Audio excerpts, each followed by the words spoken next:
ఏ ఊర్లో చూసినా సర్పంచ్ ఎలక్షన్ల ముచ్చట్లే. ఇంకెన్నడు పెడతారట, ఎప్పుడు పెడతారట, మన ఊరికి ఏ రిజర్వేషన్ వస్తుందో. ఈ తాపకు నేను నిలబడతా, ఖర్చు ఎంతైనా మంచిదే, నువ్వు వార్డు మెంబర్ గెలుచుడు పక్కరా అని చర్చల మీద చర్చలు నడుస్తున్నాయుల్లా. ఇన్నొద్దులు ఒగెత్తు, ఇప్పుడు ఒగెత్తు మళ్ళా. అట్లనే ఎంపీటీసీ జెడ్పీటీసీ ఓట్ల గురించి సుతా.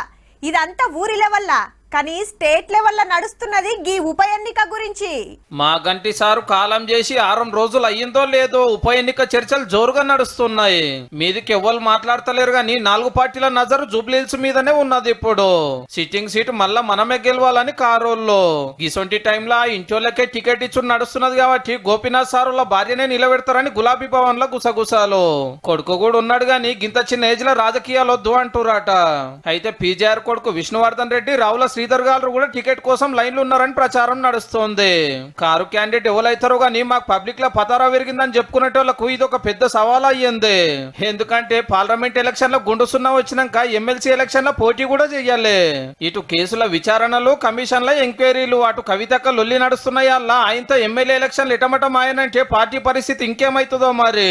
ఇక 2023లో కాంగ్రెస్ టికెట్ మీద అజారుద్దీన్ సార్ పోటీ చేస్తే 16,000 ఓట్ల ఫరక్ తోటి ఓడిండు కాబట్టి ఇప్పుడు అంతమందం తెచ్చుకుంటే అల్కా గెలుస్తామని అధికార పార్టీల పిలాను.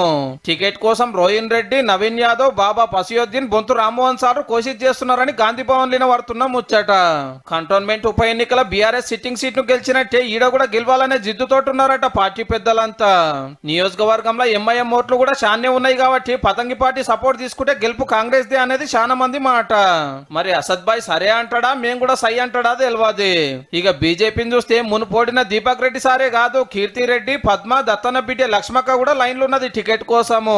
జూబ్లీహిల్స్ ఏరియాలో ఆంధ్రాకెళ్ళి వచ్చిన వాళ్ళు బగ్గనే ఉంటారు కాబట్టి అక్కడ 3 పార్టీల పొత్తు ముచ్చట ఎల్లబెట్టి ఈడ ఎమ్మెల్యే సీట్ కొట్టాలని పిలానేస్తురాట. ఎమ్మెల్యే సీట్ కాలైన 6 నెలల లోపల ఎప్పుడైనా ఎలక్షన్ పెట్టాలి కాబట్టి ఓట్లు ఎప్పుడొస్తాయో గానీ ఇప్పటికైతే జూబ్లీహిల్స్ ఉప ఎన్నిక రాజకీయం గిట్లున్నది.